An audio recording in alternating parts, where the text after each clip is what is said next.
Tonight, two-man race. Our cities are choking to death, our states are dying, and frankly, our country is dying. Who will reach the deep gutter of American politics first?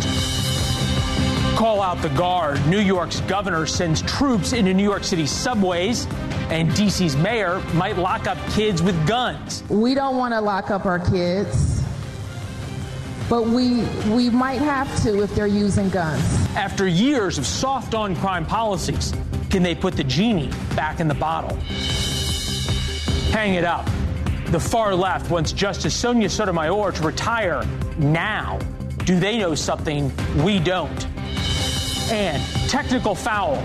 Dartmouth's men's basketball team unionizes. I've gotten injured here a couple times and had to pay for those out of pocket. I know a lot of other people on the team have gone through the same thing. How a team with a 6-21 record just put the last nail in the coffin of college sports.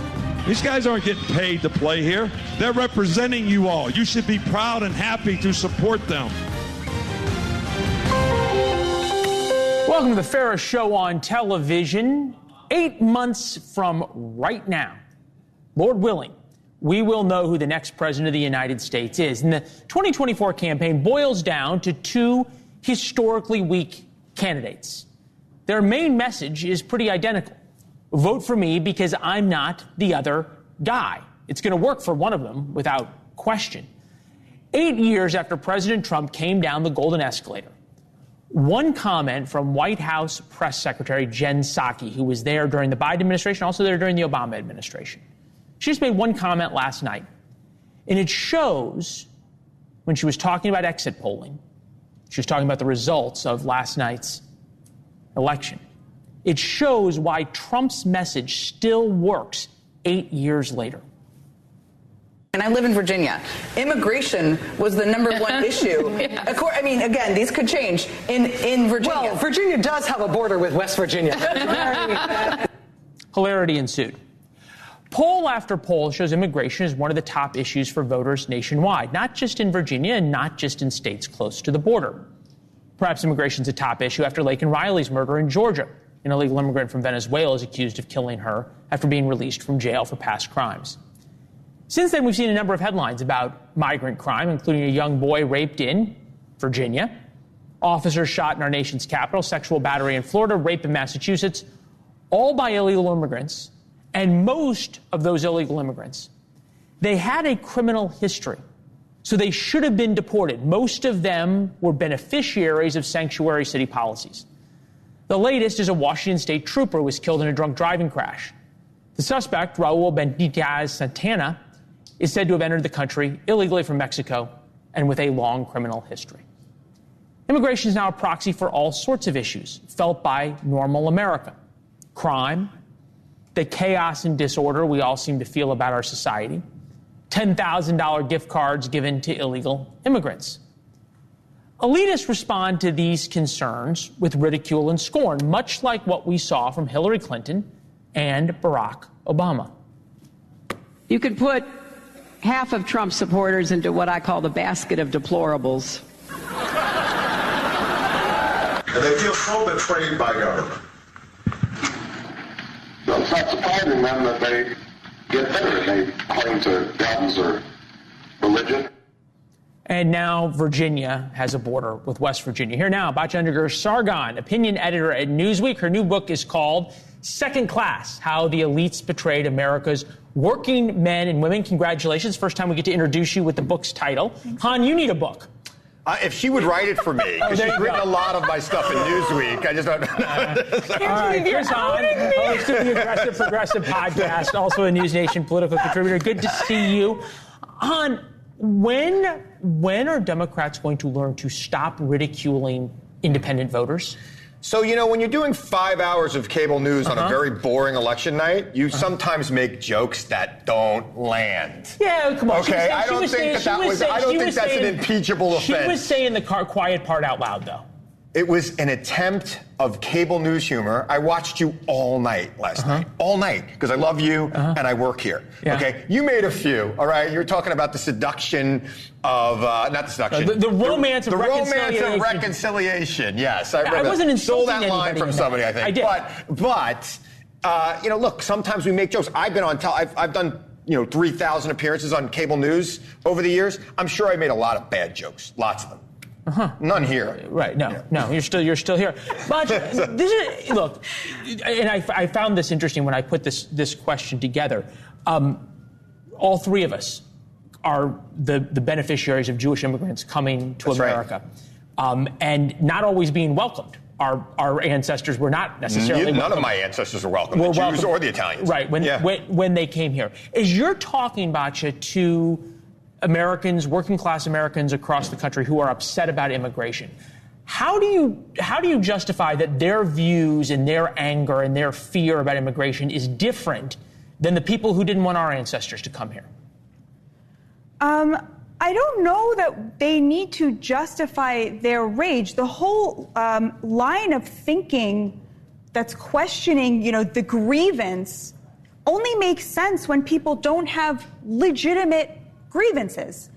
It used to be that the Democrats represented labor and represented these people, and now the Democratic Party represents people like Jen Psaki, filthy rich people who from their perch of unbelievable privilege sit there in judgment and sneer at the people whose futures they displaced with their policies. That is the Democratic Party today. Rich people sneering at people who are worse off than them, and when those people object, they call them racist. Right, they call them racist, they call them xenophobic. And what I'm asking is, when you're talking to people in Western Pennsylvania, in Eastern Ohio, as I know you did for this book, back where I'm from in Missouri, and they tell you they're worried about immigration, do you see that they're xenophobic, or you see that they have legitimate grievances that are different than when the same people said we don't like the Jews coming? This line of questioning suggests that people living on a shoestring budget don't know how the economy is working. These are people who don't have $400 in their bank account for an emergency. They know to a penny how much money they have. And so when they look at the economy, they know what they're talking about. And what they see is that with mass immigration, their wages have been depressed. The American dream has been deferred for them. And there is a complete correlation between mass migration and the absolute, just complete drop in working class wages over the last 40 years. So, look, Republicans in an exit poll saying that immigration is their number one issue, to me, is exactly what I expect. Because they have been told by everyone in the Republican Party that this is the worst thing happening in the world right now. This will not make up this election. You and I have talked about this before. Yeah, we can disagree. I mean, look, it's not just Republican voters, right? When we poll independent voters, immigration, the border, depending on how you ask the question, is 1 or 2 in every poll. Not with Democrats, but certainly with independents. First reported by Todd Bensman of the Center for Immigration Studies, U.S. Customs and Border Protection has approved secretive flights that last year alone ferried 300,000 inadmissible aliens from foreign airports into some 43 American ones over the past year, all pre-approved on a cell phone app and not reported in the numbers of people coming in. Chris, tomorrow night, President Biden is going to get up and he is going to blame Republicans for not having a secure border. Given just this one statistic, right? How does he do that in good faith? Because he proposed reasonable legislation that they themselves have been asking for, many of the parts of this, for many years. And it would have been a good first step. I want full comprehensive immigration reform like the 2013 Act we've talked about many times.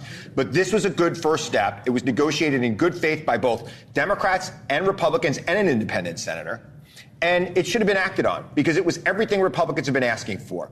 And if they don't want to legislate, what are they doing in Congress? If they don't want to lead, why are they in Congress? Biden worked with Republicans on this bill. It was not a liberal bill. In fact, all the liberal components of this bill were stripped out. It was a conservative bill. They should pass it. If you really care about immigration, if they really care about the border, they would do their job. They would act. So there is a narrative going around, right, that this is the worst election of our time, that this is the election nobody wants, on and on and on.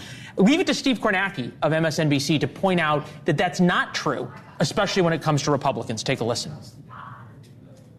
97% of folks who said they voted for Trump in 2020 say in this poll they're still with Trump, but only 85% of Joe Biden's 2020 voters say they're with him. Han, you got the first word, you get the last word. Are there working class voters? Is there a group that did swing to Joe Biden and is now thinking of coming home to Donald Trump? There's definitely swing voters who have done that. There's also a lot of black voters who are abandoning Joe Biden and defecting to Donald Trump, including a lot of young voters who we know now are Joe Biden has lost the majority of young voters. I mean, it's like a Republican is winning with the young people. I will believe it. It's absolutely crazy. You're younger than me, so you're closer to it. I'll believe it when I see it, okay? I'll believe it when I see it. I see these polls every couple of years. In 8 months, we get to come back here and we'll see who's right. All right. Thank you very much. Nice to see you. As always, thank you both. The border is, of course, one of a few issues where progressives box in their president and the Democratic Party in a larger sense. It's especially true on support of the war in Gaza. Reportedly, President Biden's staff limits the size of events to keep pro-Hamas protesters out. Evidently, California Congressman and likely Senator Adam Schiff doesn't exactly have that privilege or as good of an advanced staff. Here's last night's victory primary party. We are so lucky to live in a democracy where we all have the right to protest. We are so lucky to live in that kind of democracy, and we want to make sure that we keep this kind of democracy. There's an irony, of course, celebrating democracy while having protesters dragged out by their ears, but that point aside. Republicans should be doing cartwheels when this happens. Uncommitted, meaning not Joe Biden, but not anybody else, got nearly 20% in Minnesota.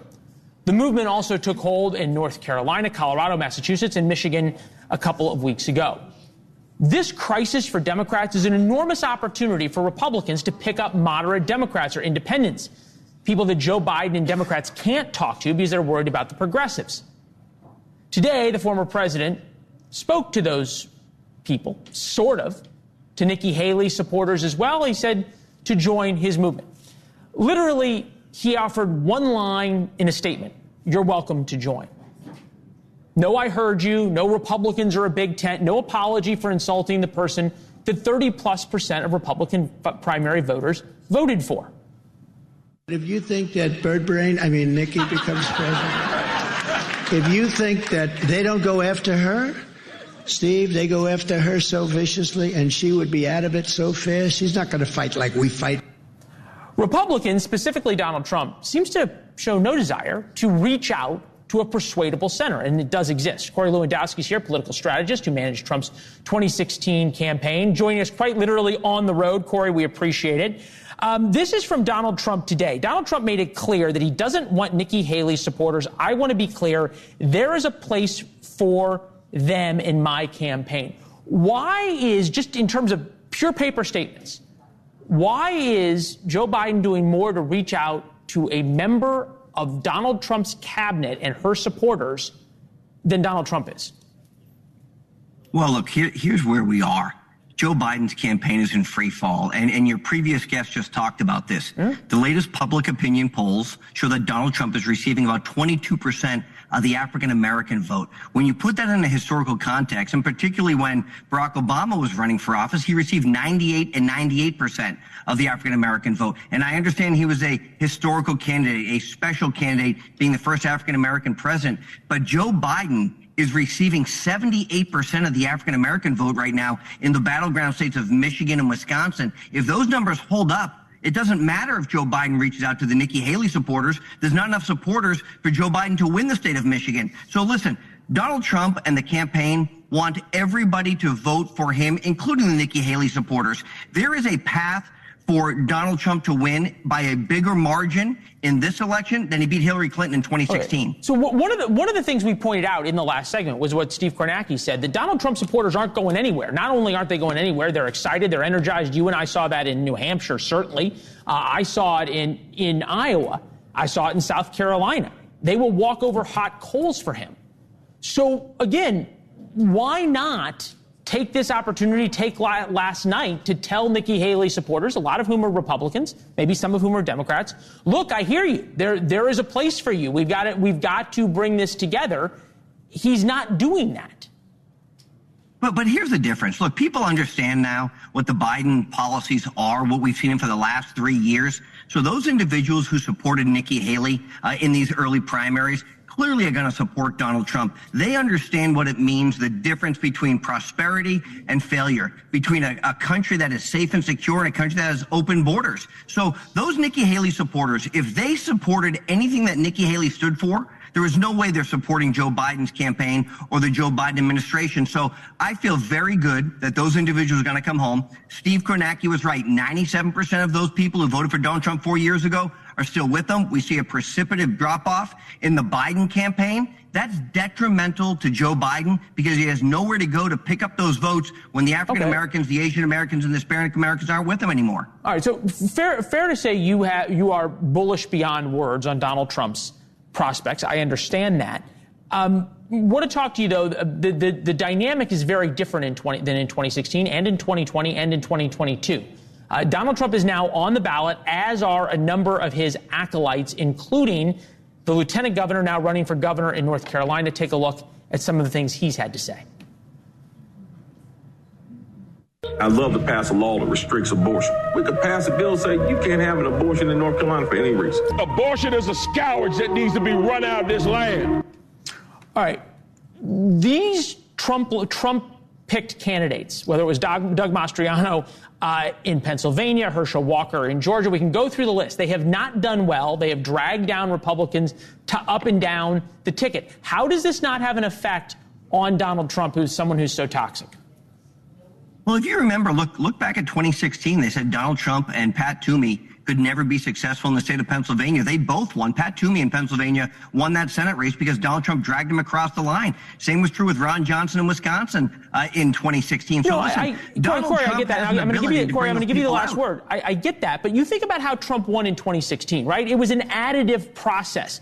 Traditional Republicans who held their nose voting for him. There were a lot of them. You were part of this. Evangelical Christians who were voting on the Supreme Court. And then he brought in working class voters. It was additive. It was collaborative. I covered that campaign. It was all about bringing people into the Republican tent. It was not about excluding them the way Donald Trump and Republicans seem to want to be doing now. But look, the Donald Trump campaign has to be talking about closing the border, making sure people have safety and security in their homes and in their classrooms and on their streets, making sure they've got economic prosperity. If we're talking about the issue of abortion, by and large, Republicans are losing because the Democrats have done a great job of framing this as Republicans are saying you can never have an abortion. The truth is, this is now a state-based issue, but the Democrats have done a very good job in framing this Roe v. Wade decision that old white guys, of which Joe Biden happens to be one of, has determined if and when a woman can have an abortion. The reality is this decision is now made at the state level, and every time Republicans are talking about that issue, they're losing. When they're talking about the safety and security of our country, they're winning. All right. Corey, fair enough. Safe travels to wherever you're going. We appreciate you taking the time on this Wednesday evening. We'll talk soon. Thank you. Yep. All right, this is something Donald Trump is also going to be talking about on the stump over and over and over again. The governor of New York wants to send in the National Guard to the city's subway system. The latest sign of a Democrat realizing their soft-on-crime policies have failed. Is it too late? And John Fetterman proves once again that he's one of the most original and interesting people in Washington. Should Joe Biden put him in charge? A fellow Democrat in the Senate from Pennsylvania in charge of border policy. At least I, as a Democrat, am willing and eager to go stronger than the border deal that was here. It might be actually appropriate given the circumstance here at the border. Actually visually saw the child after he was hit. She heard the shots, but she didn't see who shot. These children are dying every day out here. Somebody has got to do something. This doesn't happen in this neighborhood. Well, it did happen in that neighborhood. Another flash of urban violence. 8 people were shot in Philadelphia. A city bus was caught in the crossfire. This is the 4th shooting in Philadelphia in as many days.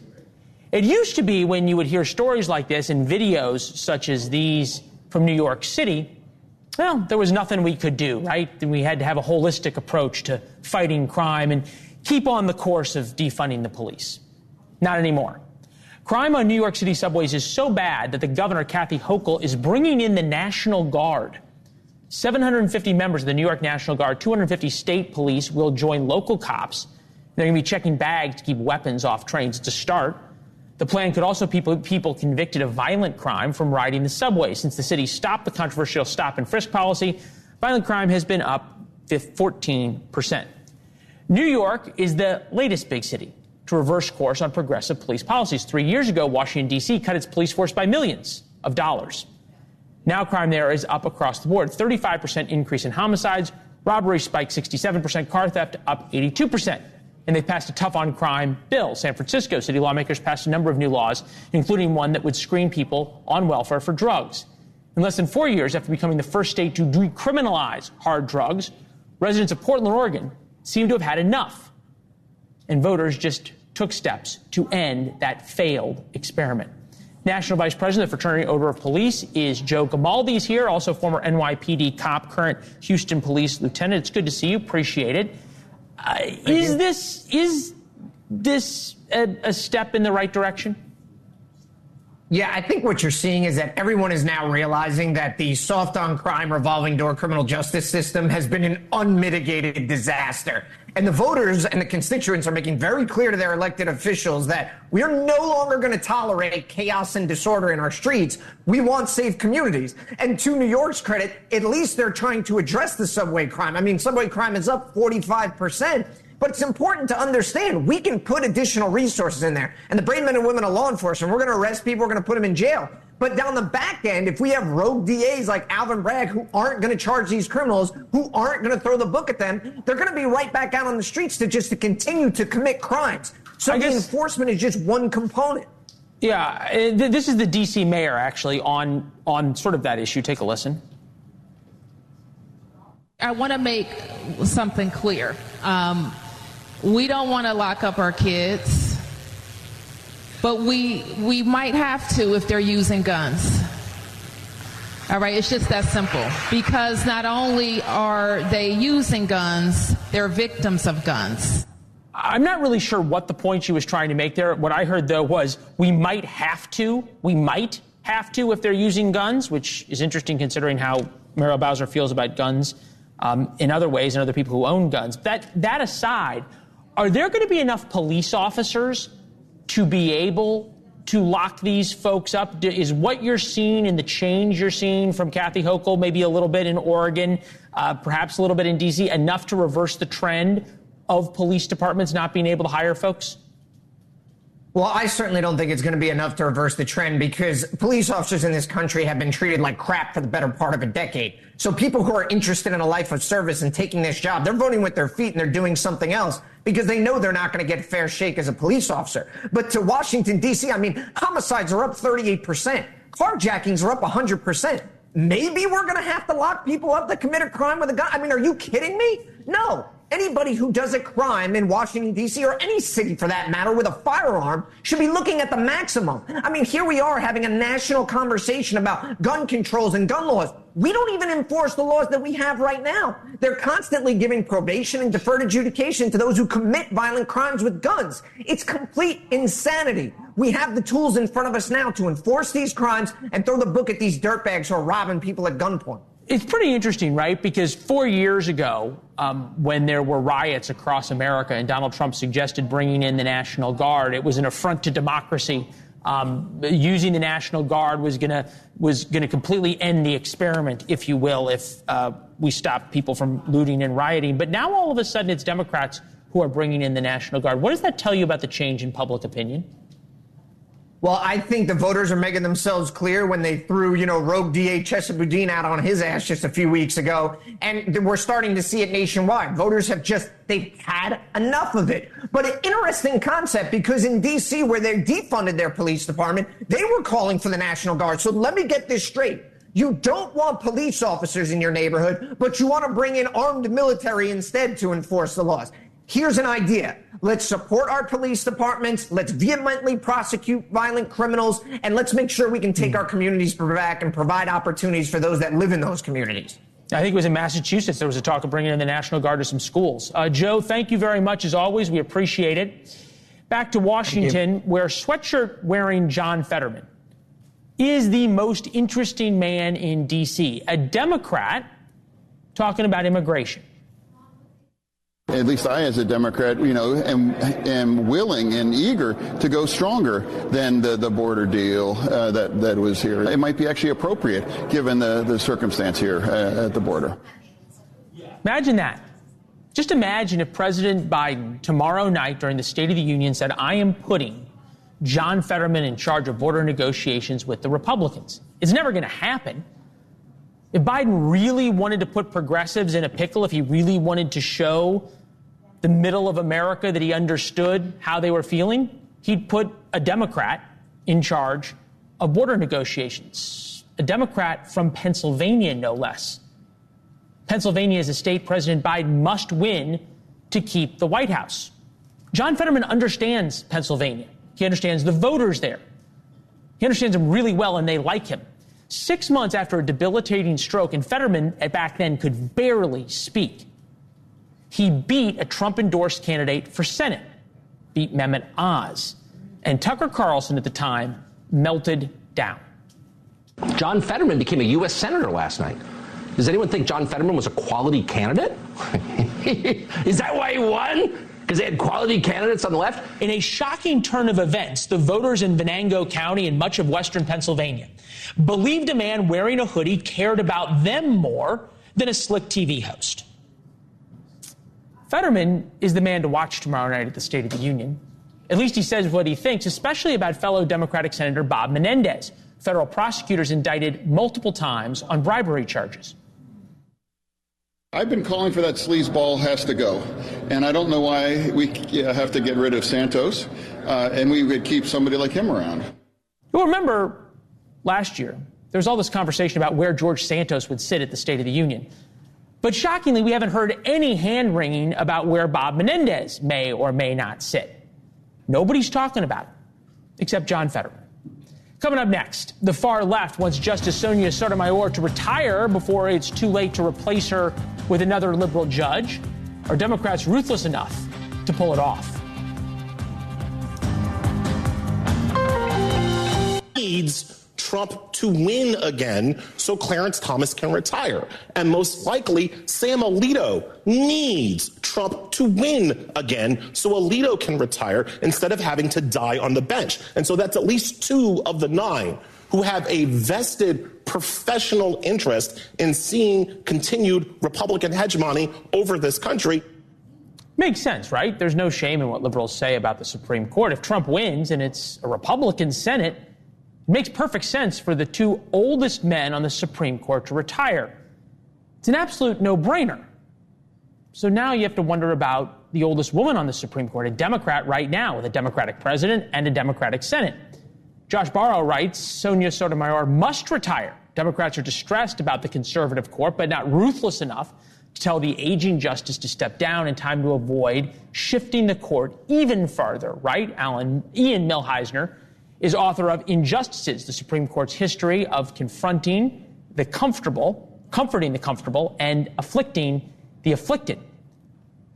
I feel like that's a journalism line about afflicting the comforted and comforting the afflicted, but I digress. All right, Ian, is this where we're at now, that every time we get towards the end of a president's time in office or potential time, if there's an older justice of his party, it's going to be time to push them out? I think the nature of the Supreme Court has changed a lot over the last 2 or 3 decades. Both parties are much more sophisticated in vetting justices than they were even 10 years ago. You can remember, Republicans will say no more suitors. They're referring to David Souter. The Bush appointee wound up being fairly moderate. Democrats, you can look back, you could find people like Justice Byron White who are a little more right-leaning. And so it used to be the case that you couldn't predict everything that a justice is going to do based on which president appointed them. Now, again, both parties are much better at vetting justices. Democratic justices are more reliably Democratic. Republican justices are more reliably Republican. And so in a world where the justices become interchangeable parts, where one Republican is the same as another, where one Democrat is the same as another, of course, you're going to have, smart people in both parties saying, why am I attached to this one individual? We should just make sure that my party keeps the seat. Right. We know what happened with Ruth Bader Ginsburg, for example. I mean, this was a discussion during the Obama years a little bit. Key rulings by conservative courts: climate change, separation of church and state, abortion rights, Second Amendment. Obviously, now we're getting into some of the affirmative action cases. There was already one, another one coming, on and on and on. Everyone keeps focusing on the court and how it's changing all these things.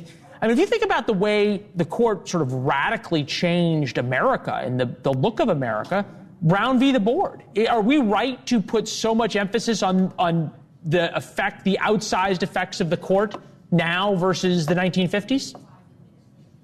So I think the court has always been a powerful institution. I mean, what is different about this moment? I mean, it's not a unique moment in American history, but it is an unusual moment of American history, is we had 3 seats on the Supreme Court turn over in a hurry. So a lot of change happened really, really fast. And this happened in the context of the other phenomena that I was just discussing. Both parties are better at picking justices who will align with their party's preferences than they were 20 or 30 years ago. So when you have a lot of seats turn over, you're going to have a lot of change, because if those seats go to the Republican Party, the Republican Party is going to get a lot of stuff they want. If they go to the Democratic Party is going to get a lot of stuff they want. Fair enough. Look, if you're somebody who believes in the experiment that is America, and you look sort of how the founders envisioned the 3 branches of government, now I'm turning into a real nerd, but the one that continues to do its job the best, the way the founders defined it, is probably the Supreme Court, if you would agree with that. How does that continue if it's going to be so politicized? So I think I'm going to disagree with you. Like, the Supreme Court, as it was originally understood, was a very weak institution. Justices typically did not serve for 20 or 30 years. They served for a few years. And the reason why is because it was a terrible job. You had to travel circuit around the whole country. If you were assigned to the Southern Circuit, much of the South was still a swamp at this point. So if you were assigned to the Southern Circuit, you got malaria and you could die. So, like, people didn't want to be Supreme Court justice. It wasn't a powerful job because it wasn't a very good job. And that's another way that things have changed since the founding, is that now it's a great job. You serve for life, you make a good salary, you have all this power. All you got to do is write essays for a living. You don't even have to write them because you have law clerks that are writing them for you. Yeah. So they stick around forever. Well, yeah. The founders didn't think about term limits. That's the one thing they forgot. Ian, fascinating conversation. You are an expert on something that has become one of the conversations in American politics, and we will be fortunate to have you back. Thank you. At home, invite you to sign up for War Notes. Gives you a free look at the show every day at 4 p.m. Our most important thoughts of the day. Tomorrow, if you go sign up right now, tomorrow you will get our State of the Union Viewers Guide at Leland Vittert on Instagram and Twitter as well. Some of your thoughts coming up next. The far left wants Justice Sonia Sotomayor to retire. That is what's in teleprompter. What we're going to talk about next is how the clock is ticking on college sports. These guys are the Dartmouth basketball team. Okay, they are terrible. But now they say they want to get paid, and they've unionized to do it. How that's going to affect every college athlete, every kid in high school when we come back.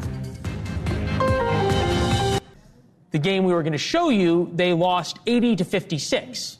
Dartmouth isn't good. They're 6-21 overall, and 1-12 in the Ivy League. For those keeping score, it puts them in last place. This team will not be remembered for basketball. However, they may be remembered by unions worldwide and students worldwide for absolutely ruining college athletics. The Service Employees International Union said they'll go down as one of the greatest basketball teams in history because they just voted to unionize 13-2. They want salaries, working conditions, rights and benefits. It's a long list. Impressive list of grievances. Elizabeth Pran is here, former Division I lacrosse player who's currently suing the University of Florida for back pay with interest. Given that she graduated a long time ago, that would be a lot of interest. I mean, we graduated last year. And it's still a lot of interest. Okay. Yeah, go ahead. Don't you have to be good at your job in order to ask to be paid for it? Well, that depends on who you, if you ask these lovely gentlemen, that's not the thing. There was a couple things, I think, if I'm not mistaken, they wanted $20 an hour. They wanted to be paid equivalent to the folks who are working in the cafeteria. I think you're asking to become a club sport at this point if you ask for this. I think it's really opening up Pandora's box if you think about it, because now is it going to be every college, every collegiate team is going to be asked to be unionized? What does that look like? Well, look, you went to the University of Florida, and the reason that they could have scholarships for lacrosse players is because the football teams and the baseball teams and the basketball teams made an enormous amount of money for the school, right? They had the TV rights at all. So all of a sudden, if they start paying the football players and the basketball players, then your scholarship and the swimmers and the track and fields disappear, right? Well, and to what end? And this is another point that I want to bring up. Then you compared to 20 years ago, give or take a couple years, and also my husband was a Division I athlete. At the time, there was no Instagram. There was no Supreme Court ruling where we could, in fact, make money off of our image. There was no endorsements at the time. There are ways that if you are good at your job, if you are a college athlete, you can make money doing what you love. But at the same time, you are not an employee of the school. You are a student athlete. You are getting an education. That is one of the greatest things you can ever get. And you are probably not going to be a professional at what you do. If you're going to Dartmouth, you probably are going to be a banker as opposed to a basketball player, if we're just talking statistics. And you're going to Dartmouth. Now, the Ivy Leagues don't give scholarships for athletics, but oftentimes it's very helpful if you're good at athletics to get into Dartmouth, and then you get a scholarship. I was on the radio earlier in WGN in Chicago talking to Lisa Dent, and a couple of their listeners texted in. Anyone who joins the basketball union and gets paid should not be able to accept a scholarship. Pay for your own school and board. At $20 an hour, that suddenly becomes a lot more difficult, especially at a place like the University of Florida or other things where they have big scholarships. This would be the question. Does this speak to a different view of athletics from 20 years ago, when, give or take a year, when you were there, of whether it's a privilege to play? I would agree so too, and I also think. What would your coach have said if you said, "I want to form a union"? One of our lessons too was when we were in school to learn how to shake the hand of a potential employer. That was one of our lessons, because you are not, as a college athlete. As a college, you are probably not going to play. If you look at my husband, God bless him, he was a Division I athlete. He played for almost 2 decades in the major leagues. Statistically, that is very unlikely. But I'm also curious what it's going to do to the landscape. Are these schools going to be able, if they are unionized, are these smaller schools going to support these programs? It's just not something that's reasonable. And they're saying it's such a win. It's not really a win. It's a win. It's a win for the union. It's not a win for all the high school kids who want to go play college sports. It was lovely to see you. Have fun on Banfield tonight. You've got a huge show coming up, 10 p.m. Eastern. Elizabeth in for Ashley. Next, will they debate after the 2020 performance? How couldn't they? Because the question is, radical left. Would you shut up, man? Listen, who is on your list, Joe? You're going to hear a lot about this over the coming 8 months. Makes sense, right? That the two men who want to be president of the United States are going to debate. It's happened all the way back since when, Kennedy and Nixon did it in 1960. And you might remember President Biden and then Vice President and challenger Biden, President Trump at the time, wanted to debate. They did. They did it twice in 2020. To let people know you're a senator. I'm not going to answer the question. Why would you answer that question? The question is, the radical left. Would you shut up, man? Listen, who is on your list, Joe? Who's on your list? Right. Gentlemen, I think this is so unprecedented. He's going to pack the court. You'll remember that back in 2020, the Washington crew nearly lost their minds over the idea of Trump not debating. It was un-American back then. It was a break with tradition. Trump now says he's in. He's challenged Biden to a debate anywhere, anytime. Question is, will Biden be held to the same 2020 standard this time around? That's tomorrow. We'll have more on that in War Notes, warnotes.com to subscribe. Got a lot of responses from you. Randy said yesterday, can we get a more popular candidate on the ballot than none of the above? Well, Randy, your only hope right now is what reporters in Washington call an actuarial event. That said, every day President Biden doesn't put the age question to bed is another day he is older. eYoung430 responded to an Instagram reel about our segment on the book White Rage, White Rule Rage, saying they sure don't live in rural America. but they think they know what people think. Just another elite who doesn't think normal folks can think for themselves and make their own judgment. This is just propaganda. We interviewed the authors of the book. We were skeptical of the book, too. That's why we had the authors on. Here's the thing. They came on. They knew it'd be a tough interview, and it was. So many on the left won't even return our bookers' phone calls. Anybody who's willing to step on the set deserves respect and a fair and honest conversation, even if you end up disagreeing with them. Lynn emailed about Tuesday's War Notes regarding Monday night's show. I love you, Leland, but you were not your usual balanced self last night with Geraldo on the illegal immigrant crime statistics story. You were both apparently quoting from different sources, meaning both Geraldo and I. The balance thing would have been a challenge for both of you to return with both studies and find out which stats are the most accurate. And Lynn, I don't want to say Geraldo was making his statistics up, but he was simply wrong. There is not, as he claimed, 140 years of data on illegal immigrants committing crime. It doesn't exist. The study he was talking about out of Stanford, claiming that illegal immigrants commit lower crime rates than the native-born population, that study is not comprehensive. We did a whole story on it Friday with a fair and independent expert. Donna replied to Friday's War Notes saying, even if the crimes are lower for immigrants, why do we want anyone that can't obey our laws in? Think I will move to Venezuela. I hear it is safer these days. Venezuela has gotten a lot safer, Donna. The murder rate plummeted slightly after a massive influx of Venezuelans into the United States. Al, thanks for your wonderful notes. With you, we can be objectively informed. We enjoy every single one. Al, thanks for watching. Thank you for reading. Jeffrey on Twitter, really like your show. I'm a classic liberal Republican who believes in the Socratic method, which appears vacant on other networks. I don't want to hear one message from the press. Love hearing both sides and making an informed decision on my own. I am a new convert. Welcome to the family, Jeffrey. Tell your friends about NewsNation and War Notes. We'll see you tomorrow. Our State of the Union Viewer's Guide will be out in War Notes. Few thoughts about what President Biden will say, what he won't say, the most interesting senators to watch, and why the stakes for the State of the Union, which are normally 0, could not be any higher. Here's Chris.